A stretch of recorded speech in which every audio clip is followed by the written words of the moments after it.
Okay, Money in the Bank had a lot of great things going into it. I'll be honest, when they first mentioned that the main event was going to either be Daniel Bryan Kane in a stretcher match, or, if he was injured, a Money in the Bank match for the vacated title. I hate to say that I'm glad Daniel Bryan was injured, because I think Daniel Bryan's stretch match would have been a horrible main event.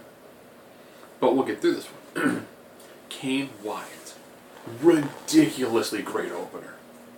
You know, the Wyatts did end up losing, but they looked ridiculous. They have another theme music change again. It's weird. They lose. Rowan gets pinned after a double team superplex. A double team superplex followed by 2 frog splashes. Brilliant, awesome way to begin this pay-per-view. Great. That match, perfect. Paige Naomi, sorry.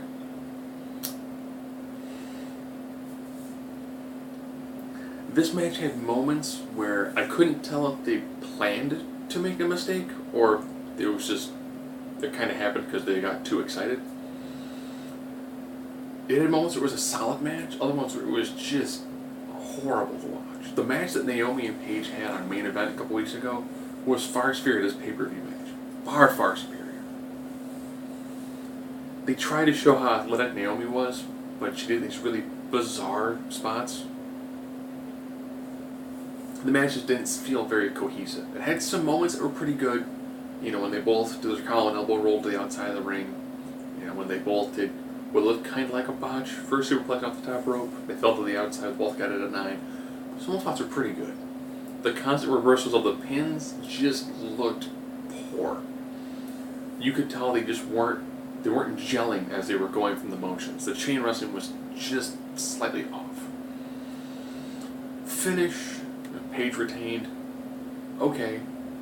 Having Cameron on the outside if she was, disinterested when Naomi was doing well and smiling when Paige was doing well. It's like, okay. Yeah, this was kind of a weak match.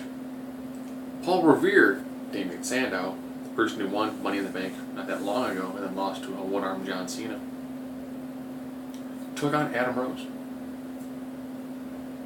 It seemed like he was going to win, but it's Adam Rose, so he lost. Okay. 2 kind of downer matches in a row. And then the first of 2 Money in the Bank ladder matches. This was the one for the Money in the Bank.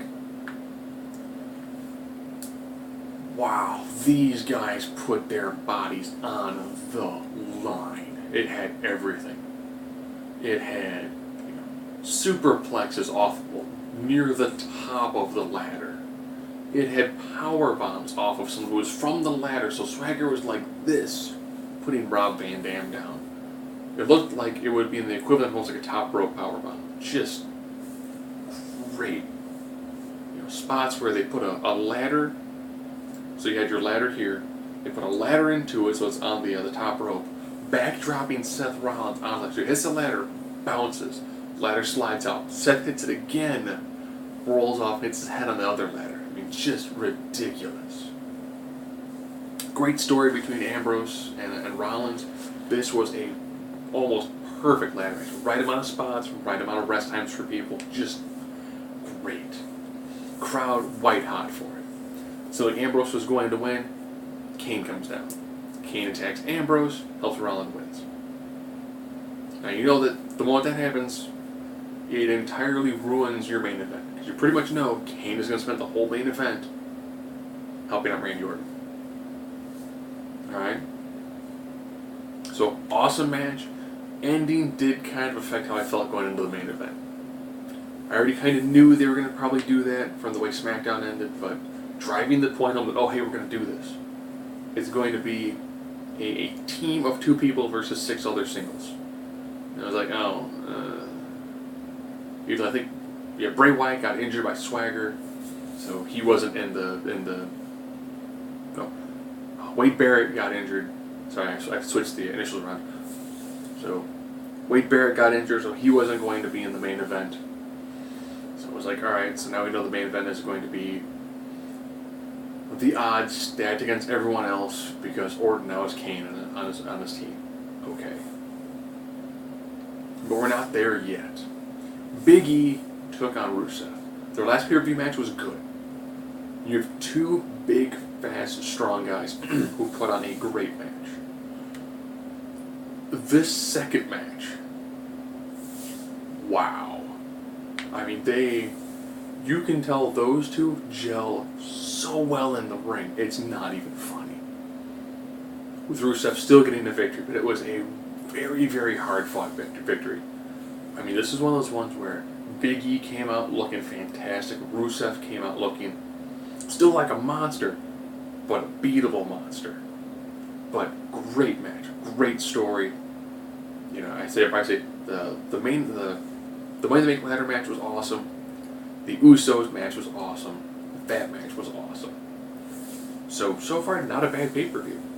Some matches were just, they should have been so much better.